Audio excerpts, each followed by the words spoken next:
नमस्कार दोस्तों, मेरा नाम है महेश और आप देख रहे हैं study A to Z YouTube channel. आज के इस वीडियो में आपका स्वागत है। आज हम पढ़ेंगे कक्षा 12वीं विषय भौतिक शास्त्र अध्याय 1 विद्युत आवेश तथा क्षेत्र। विद्युत आवेश तथा क्षेत्र में हम सबसे पहले देखेंगे विद्युत किसे कहते हैं। उस ऊर्जा को जिसके कारण किसी पदार्थ में हल्की वस्तुओं को आकर्षित करने का गुण उत्पन्न हो जाता है उसे विद्युत कहते हैं। क्योंकि यह रगड़ने से या घर्षण से प्राप्त उत्पन्न होती है, इसलिए इसे घर्षण विद्युत भी कहते हैं।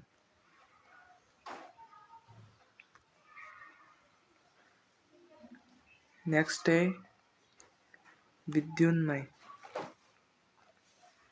जिस पदार्थ में हल्की वस्तुओं को आकर्षित करने का गुण उत्पन्न हो जाता है उसे विद्युन्मय या इलेक्ट्रोफाइट कहते हैं।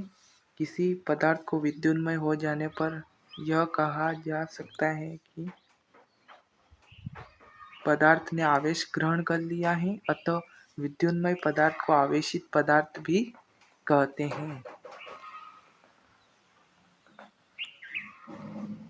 नेक्स्ट है हमारा धारा विद्युत और गतिक विद्युतिकी। भौतिकी उस शाखा को जिसके अंतर्गत स्थिर आवेशों का अध्ययन किया जाता है। स्थिर विद्युत या स्थिर विद्युतिकी तथा उस शाखा को जिसके अंतर्गत गतिशील आवेशों अथवा विद्युत धारा का अध्ययन किया जाता है धारा विद्युत या गतिकी विद्युतिकी कहते हैं। विद्युत आवेश एक भौतिक राशि है जिसे अर्जित कर लेने पर कोई भी पदार्थ विद्युन्मय हो जाता है और विद्युतीय गुणों का प्रदर्शन करता है। विद्युत आवेश एक अदिश राशि है। इसका ऐसे मात्रक कूलाम तथा संकेत सी है।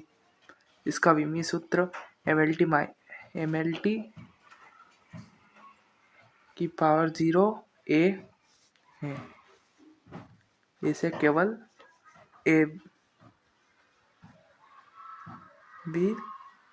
भी लिख सकते हैं।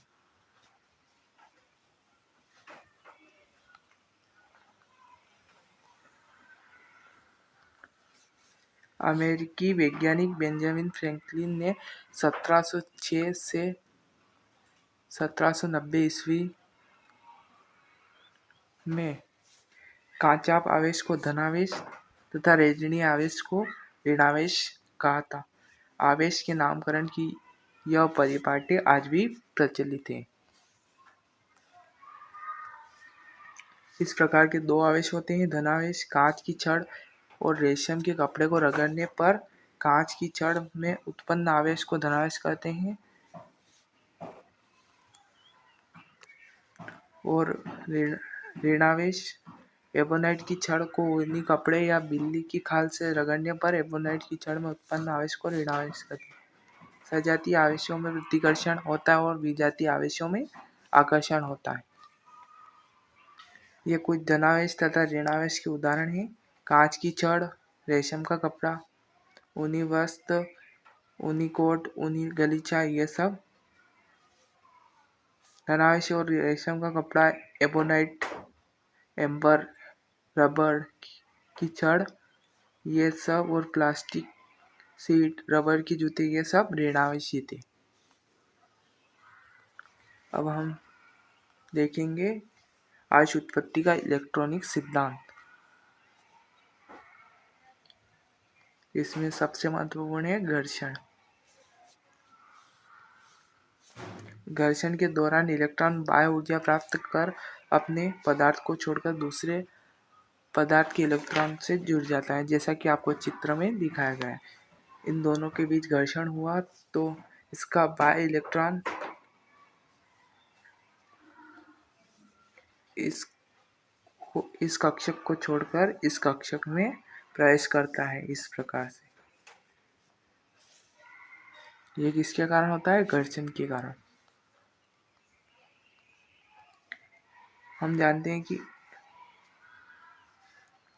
एक अणु दो या दो से अधिक परमाणुओं से मिलकर बना होता है। प्रत्येक परमाणु का समस्त भार उसके केंद्रीय भाग में केंद्रित होता है, जिसे नाभिक कहते हैं। नाभिक दो प्रकार के कणों से मिलकर बना होता है, प्रोटॉन और न्यूट्रॉन।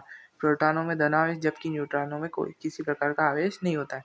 नाभिक के चारों ओर तरफ ऋणावेशित इलेक्ट्रॉन चक्कर लगाते हैं। प्रत्येक परमाणु में प्रोटॉनों की संख्या और इलेक्ट्रॉनों की संख्या समान होती है। इसका मतलब है कि प्रत्येक परमाणुओं में धनावेश तथा ऋणावेश दोनों समान होते हैं।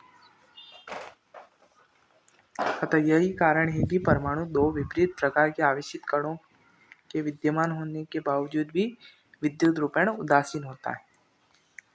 अब हमारा नेक्स्ट टॉपिक है चालक तथा विद्युतरोधी। पदार्थों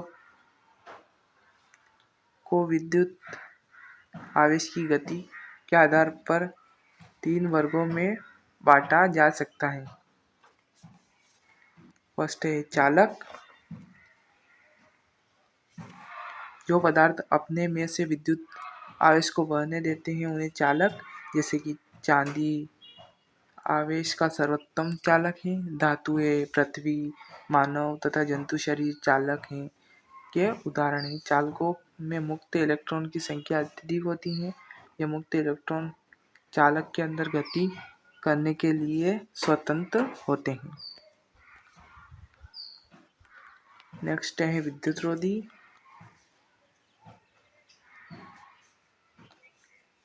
जो पदार्थ अपने अंदर से विद्युत आवेश को बहने नहीं देते हैं उन्हें विद्युतरोधी कहते हैं। लकड़ी, रबर, कांच, प्लास्टिक, नायलॉन आदि विद्युतरोधी हैं।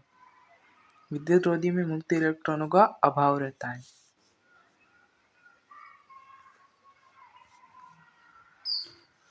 इसी के आधार पर आप चालक तथा विद्युतरोधी में अंतर भी लिख सकते हैं।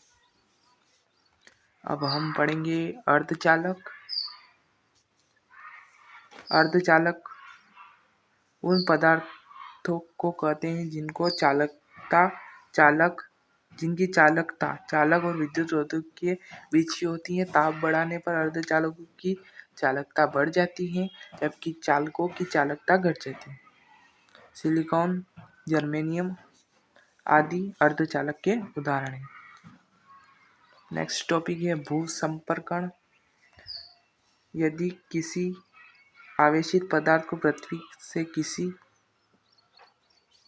चालक के द्वारा जोड़ दिया जाए तो पदार्थ का आवेश चालक से होते हुए पृथ्वी में चला जाता है। इस प्रक्रिया को भूसंपर्कण कहते हैं।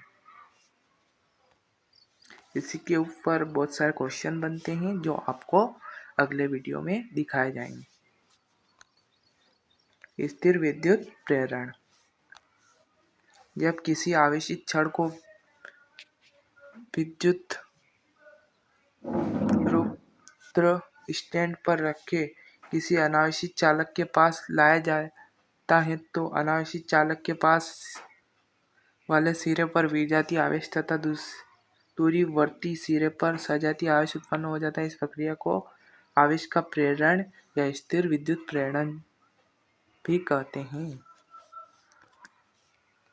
नेक्स्ट टॉपिक है स्वर्णपत्र विद्युतदर्शी।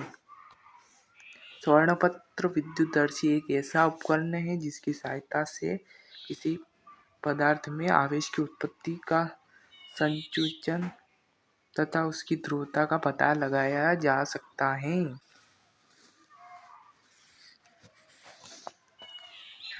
आज के लिए बस इतना ही। फिर मिलेंगे बहुत जल्द एक नए वीडियो के साथ। तब तक के लिए बने रहिए हमारे साथ। और अगर वीडियो अच्छा लगा हो तो प्लीज़ लाइक, सब्सक्राइब और शेयर करना ना भूलें। मिलते हैं नेक्स्ट वीडियो में। धन्यवाद।